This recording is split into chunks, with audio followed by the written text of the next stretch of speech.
Happy Friday, everyone. January 15th, Friday, January 15th, we continue our pastor's devotional following our FUMC CV January prayer calendar. Today's passage, we continue the one from yesterday. So 1 Thessalonians chapter 5, verse 16 through 18 is where we are today. 1 Thessalonians chapter 5, 16 through 18. Invite you to find your way there. And as you do, let me just remind you, I said a bit about this yesterday, but Thessalonians is one of the first books of one of the first churches, maybe the first that Paul founded.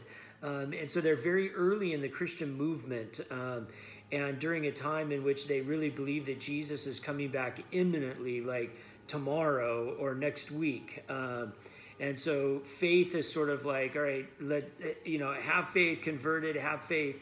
And I'm just hanging on for a few days or a few weeks until the end comes and Jesus comes back the second time, and we see the glory of God in its fullness, and we're taken up into heaven or whatever happens at that time. And so much of Thessalonians, you have to see through that lens. They're not talking about a long race that you're running. They're talking about a sprint that is very difficult, but yet very important. And we're going to see that in the scriptures that we read today. So 1 Thessalonians chapter 5, verse 16. Rejoice always, he says. And the reason he says this is because these people are undergoing persecution from others. It's a difficult time, but rejoice always. 17, pray without ceasing. 18, give thanks in all circumstances, for this is the will of God in Christ Jesus for you. Pray without ceasing. That's a famous, famous passage. Now, here's the deal. So I do a lot of training of one of my denominational responsibilities right now is for the last, 9 years, have led our training modules for our new pastors in our conference.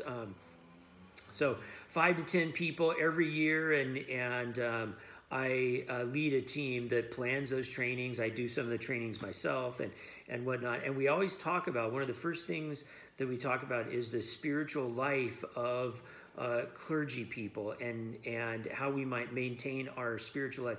And I always point to this passage and I say, we all want to make sure that we get this passage right. Pray without ceasing. Now, I think too often people use this passage, and what they mean is when they say, well, my spiritual life, 1 Thessalonians 5:17, I pray without ceasing.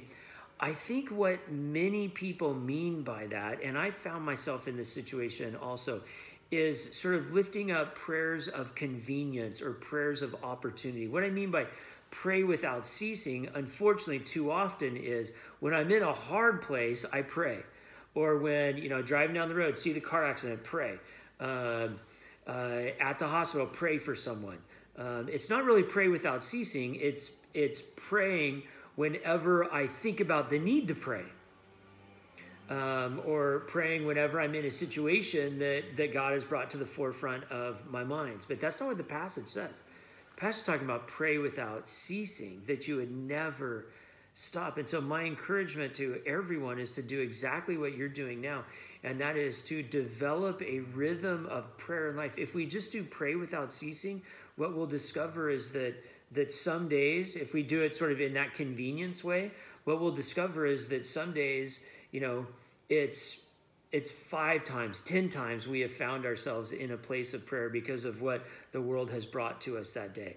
But unfortunately, on other days, we will find that we've gone 5 days, 10 days without praying because it's a prayer of convenience, as opposed to a prayer of intention. So beginning your day, ending your day, praying with certain people or praying for certain things, having a devotional life, a regular prayer life that then postures us in such a way that we're constantly day in and day out putting our lives before God. And in that way, we might pray without ceasing. And so I want you to think about the difference between convenience and intention. right? The difference between a prayer of convenience, so praying when it's convenient to you or when you think about it, or a prayer of intention, setting aside a time and a space and some energy to particularly be in prayer. Those are two very different things. And I happen to believe that it's not the prayer of convenience that Paul is encouraging of the Thessalonians, but it's a prayer life of intention that Paul is encouraging them to take up. Now, I know in a way I'm preaching to the choir because all of you are intentioned right now in taking part in this devotional, and bless you for doing that. And thanks be to God that we have this opportunity together. And may we find opportunities to invite others to also lead a life that truly is intentional prayer without ceasing. God bless. Have a great day.